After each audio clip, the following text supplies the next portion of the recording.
네, 오늘은 이제 3월 11일 월요일장입니다. 월요일장이기 때문에 여느 때처럼 이제 주간 증시 전망을 한번 해보도록 하겠습니다.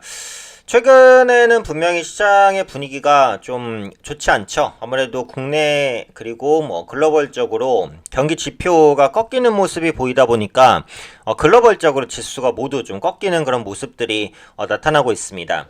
그래서 이번 주는 이제 국내 증시가 좀 많이 빠진 구간이어서 기술적인 반등 정도는 시도할 수 있어요. 근데 주식이라는 것이 이전에도 언급드리듯이 추세라는 걸 가집니다. 그래서 상승하려는 그 힘은 계속해서 상승하려고 하고 꺾이는 힘은 좀 꺾이려는 부분이 있어요. 그렇기 때문에 추세적으로 돌아가기 전까지는 적극적인 대응보다는 어쨌든 보수적인 대응을 이어가시면서 시장이 반등하는지 여부를 체크하시고 그 다음에 대응해도 늦지 않다 이렇게 말씀을 드리겠습니다. 먼저 미국 증시부터 보겠습니다. 사실은 이제 뭐 해외 다른 지수보다는 미국 지수가 조금 더 견조하긴 해요. 그런데 어찌되었던 간에 단기적으로는 좀 꺾이는 흐름이기 때문에 미증시 역시도 추가 하락 가능성이 있다라고 보셔야 될 것 같고, 일단은 미국의 경기 지표가 좀 안 좋기는 했죠. 그래서 지난달 미국의 일자리 수 증가가 2만 명에 불과했습니다. 그래서 예상치인 18만 명을 크게 하회했고, 중국 같은 경우도 2월 수출이 큰 폭 감소를 했어요. 다만 지난주에 있었던 미증시 조정은 제가 볼 때는 경제 지표보다는 미중 무역 분쟁 관련된 영향이 큰 것 같아요. 그러니까 기존에 이제 미국과 중국이 그 이번 달 안에 무역 분쟁에 있어서 아마 합의를 할 것이다 라는 기대감이 커졌는데, 백악관에서 그 미중 무역 협상 타결이 다음 달로 미뤄질 수 있다라는 발언이 좀 나왔어요. 그러면서 투자 심리가 좀 많이 안 좋아졌다, 이렇게 이제 보시면 될 것 같고, 아무래도 미국이 좀 신중한 입장을 취할 수밖에 없는 게 그 북미 2차 정상회담이 사실상은 별다른 성과 없이 끝났잖아요. 그러니까 미중 협상에서는 분명히 어느 정도의 성과를 거두고자 할 거예요. 그러니까 성급하게 이제 트럼프 대통령도 시진핑 주석을 만나는 것보다는 뭔가 밑그림이 그려진 이후에 만나는 게 낫지 않겠냐, 그러면서 시간을 좀 끄는 모습이고, 이런 부분들이 시장에는 또다시 불확실성으로 작용했다고 보시면 될 것 같아요. 그리고 지금 이제 미국과 중국 간의 무역 분쟁 핵심은 그 지적재산권 부분이기 때문에 이것에 대해서 합의가 아직 덜 이루어졌다는 우려감도 있습니다.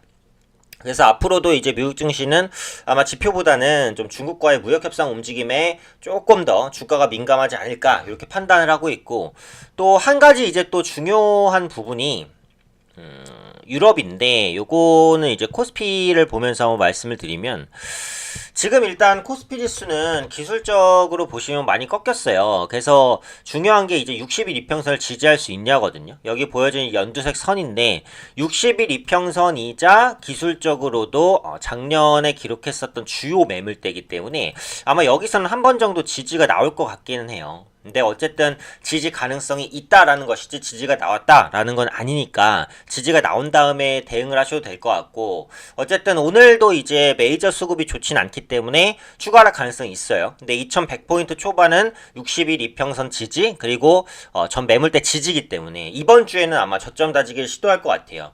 근데 여기서 이제 중요한 게 지금 유럽이잖아요. 20인데 유럽 경기가 좀 부진하다라고 하면서 지금 시장에 또 악재로 작용하고 있는데, 사실은 그 유럽 경기 부진은 우리가 이미 알고 있던 부분입니다. 근데 이게 악재로 새롭게 작용하는 게 그 생각보다 더 안 좋다라는 거거든요.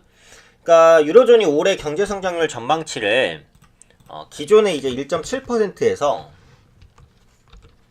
1.1%로 하향 조정을 했어요. 0.6%포인트를 떨군 거니까 굉장히 크게 하향 조정을 한 거거든요. 근데 경제라는 게 자기 실현적인 게 강해요. 이게 뭐냐면 좋아진다 하면은 진짜 좋아져요. 사람들이 돈을 쓰니까. 근데 나빠진다 하면은, 지금 예를 들어서 경기가 안 나쁜 것 같아도 나빠진다라고 하면 소비를 좀 줄여야지 라고 하면서 돈이 덜 들고 경제가 안 좋아져요. 그래서 각국의 중앙은행들은 사실은 좀 낙관적으로 경제를 전망하거든요. 근데도 불구하고 성장률이 이렇게 낮게 전망했어요. 그건 뭐예요? 생각보다 글로벌 경기 둔화가 심각하다 라는 겁니다.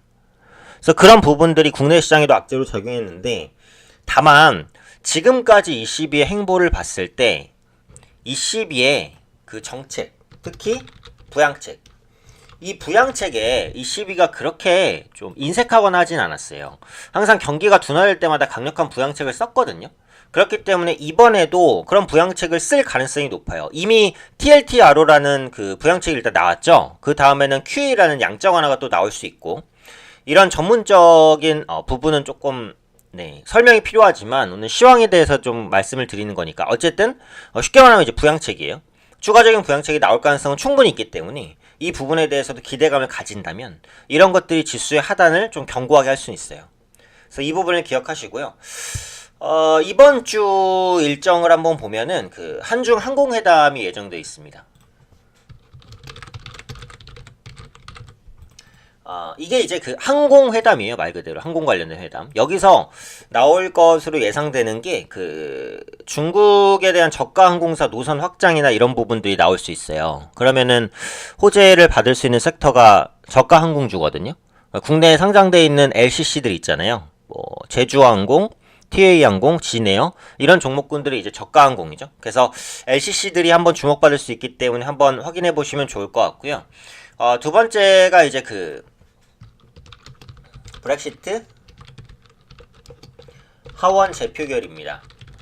이 브렉시트 문제는 사실 이제 단기간에 해소될 건 아니에요. 그래서 앞으로도 계속해서 이슈가 될 수밖에는 없어요. 그래서 만약에 부결이 되면 노딜 브렉시트, 그러니까 아무 합의 없는 브렉시트가 나올 가능성이 있기 때문에 이게 또 시장의 리스크로 작용할 수 있겠죠. 근데 어찌되었던 간에 현재 시점에서는 브렉시트 문제가 지금 유로존의 발목을 잡는 상황에서 국내 증시에도 소폭이나마 악재로 작용할 수 있기 때문에 관련된 흐름이 어떻게 진행되는지를 보셔야 될 것 같고, 그 다음에 이제 BOJ 회의도 예정돼 있습니다. 일본의 통화정책회의인데 사실 BOJ 회의는 국내 시장에 그렇게 많이 영향을 미친 적이 별로 없어요. 근데 주목해볼 부분은 최근에 이제 글로벌 경기가 확실히 꺾이잖아요. 그 경제 지표의 시장 민감도가 커졌고, 그러다 보니까 각국의 통화정책에도 시장이 민감해요. 그래서 이번 BOJ는 아마 다른 때보다는 조금 더 영향을 끼칠 수도 있지 않을까, 이런 생각이에요. 그렇기 때문에 이 부분은 한번 염두를 해두시는 게 좋겠고요. 어쨌든 국내 시장은 외국인이 들어와야지 반등을 합니다. 근데 외국인이 들어오려면 환율이 안정돼야 되거든요. 근데 지금 원달러 환율이 보시면 어때요? 갑자기 떴어요. 이렇게 원달러 환율 차트인데, 그쵸? 이 부분이 안정이 돼야 돼요. 한 1130원 정도까지 라인상으로. 그렇게 됐을 때 외국인의 수급이 다시 한번 들어올 가능성이 있으니까 일단은 원달러 환율이 좀 안정되는지 여부를 보시고 외국인의 수급이 들어온다 라고 하면 그때 적극적으로 매매해도 늦진 않아요. 그래서 이번 주도 전략은 어쩔 수 없이 보수적 대응입니다. 현금 비중을 확보를 하시고 시장을 좀 관망하시면서 보유 종목 관리에 좀 힘써야 된다. 다만 이번 주 항공회담으로 LCC 관련주 단기적으로 주목받을 수 있기 때문에 한번 보시고, 그 다음에 갤럭시 폴드 모멘텀은 끝나진 않았다고 봐요. IT 부품주가 상대적인 강세를 유지할 수 있기 때문에 이 부분까지도 한번 체크해 보시면 될 것 같습니다. 이상으로 주간 증시 전망 일정들 간단히 체크를 해드렸고요. 이번 주도 성공 투자하시기 바랍니다.